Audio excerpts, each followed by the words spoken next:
Good morning, Wjvs, and welcome to today's edition of WJVS News. I'm Thomas Birch. And I'm Kevin Campos. Today is Friday, March 22nd.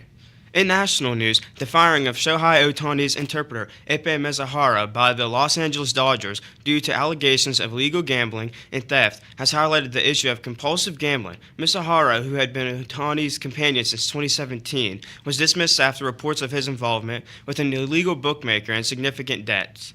Problem gambling, recognized as damaging to individuals and families, affects millions in the U.S. Support is available through hotlines like 800-GAMBLER. While sports betting is legal in many states, it remains illegal in California. Major sports leagues prohibit players from gambling and have partnered with gambling outlets despite past opposition. In Japan, the most forms of gambling are prohibited, except for certain activities like horse racing.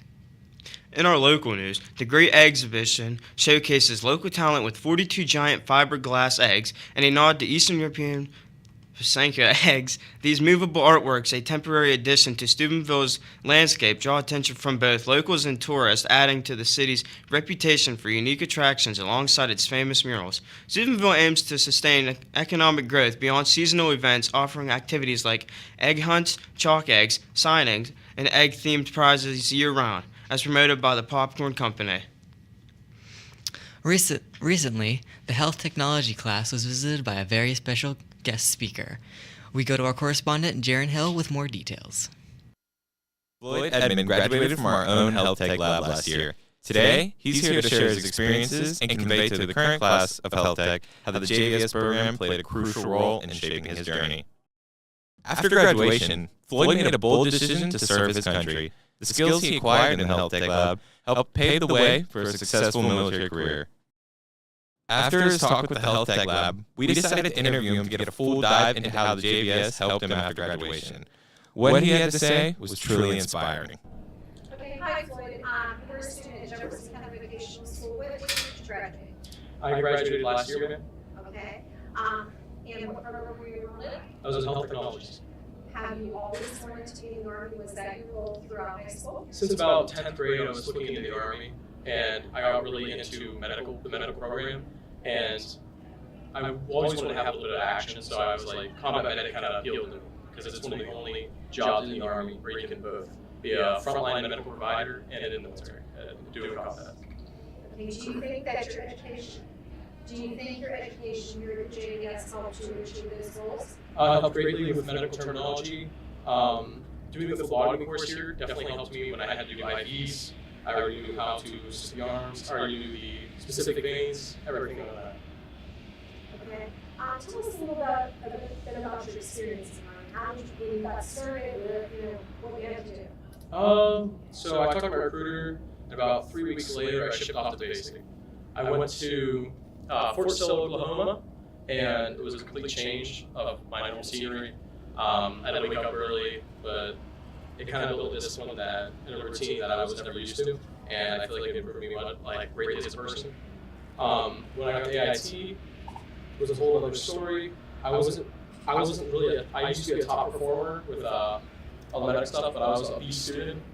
But it kind of humbled me and got me more used to it. Because everyone there is one of the top students of their classes, and they all knew just as much as I did, almost going. We all learned how to do things like price, we learned how to do IVs, administer medication, phlebotomy, all that. And we also got our EMT. Okay, good. So for someone wanting to pursue a career in the military, what advice do you have for them? Reach out to your recruiter, look into the specific job you want to, because you'll be able to be fastly promoted. You may start out as a specialist or a PSC. Sometimes you can immediately reach those high ranks, which normally take about 18 months to 2 years to get to. Okay, great. Is there any other comments you'd like to make? No, ma'am. We wanted to extend our sincere gratitude to Floyd for taking his time to share his inspiring journey with us. Thank you for your service and for being a shining example of the incredible impact our health tech lab can have on shaping futures. Thank you to Floyd Edmond for taking his time to share his experiences. Now let us take a moment to honor our nation and recite the Pledge of Allegiance. I pledge allegiance to the flag of the United States of America, and to the republic for which it stands, one nation, under God, indivisible, with liberty and justice for all. Remember, if you would like something announced on the show, morning news request forms can be found in the front office. Please submit your forms to Mr. Long or Ms. Wilson for approval. And that wraps up another edition of WJVS News. Thank you for joining us today, and have a great day, everyone. Remember, stay informed, stay engaged, and make it a great day, JVS. We'll see you at the same time Monday morning. This is WJVS signing off.